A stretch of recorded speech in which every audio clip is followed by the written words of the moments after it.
Nothing exemplifies style and grace and a grip of cash better than a Rolls-Royce. This is a 1962 Rolls-Royce Silver Cloud II, the last year for this model before production began on the Cloud III. There were only 2,716 produced, and Ray was lucky enough to become a member of a very select club that includes Britain's royal family. I bought it in 1962, and I paid $16,000 for it in 1962. Of course, $16,000 in those days you could buy a house, but or maybe a half a dozen Cadillacs. But anyway, it's one thing I wanted.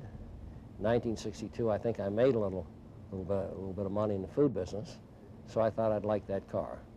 I knew exactly what I wanted because that's the car I wanted, and I didn't want anything else. It's a great car. It's a classical car, I think, and I've always enjoyed driving the car. When you think of a classic car like the Silver Cloud, speed is not the first thing that comes to mind. After all, this ride was built for comfort. But with a V8 under the hood, there's more to it than what meets the eye.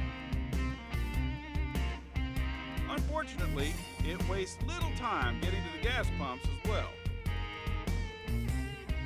It's always been a joy. It's always a lot of fun to drive.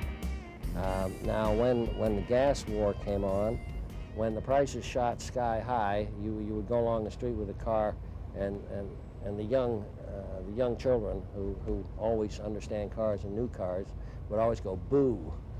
When the gas prices came down and there was no gas problem, they don't.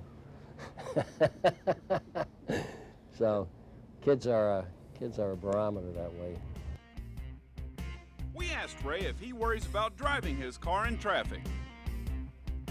Yes, I am sometimes that it's going to be scratched. But it's like a tank as far as if you hit another car, I'm sure you go right through it. It's an amazing car because, as I said, I've had it all those years. It always starts, it always runs, it always goes.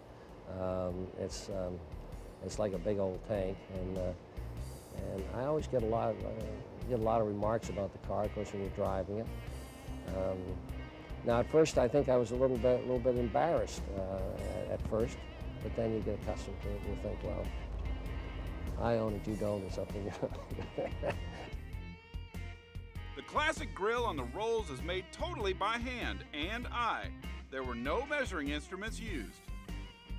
That attention to detail was not lost on the interior either.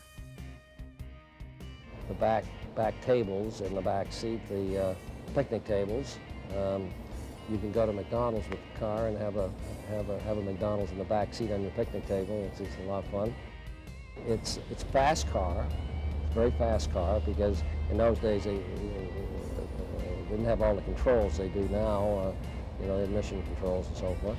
So it's a very fast car. It's like buying a good painting when you think about it. You buy a good painting, expensive painting, you hang it on the wall, it always escalates in value.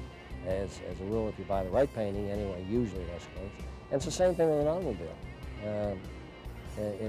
You've had all the great times with it, all the enjoyment in the car and driving the car, and it escalates in value. So it's a good investment, I think.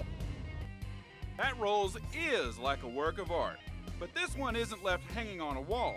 That is one heck of a steel dream.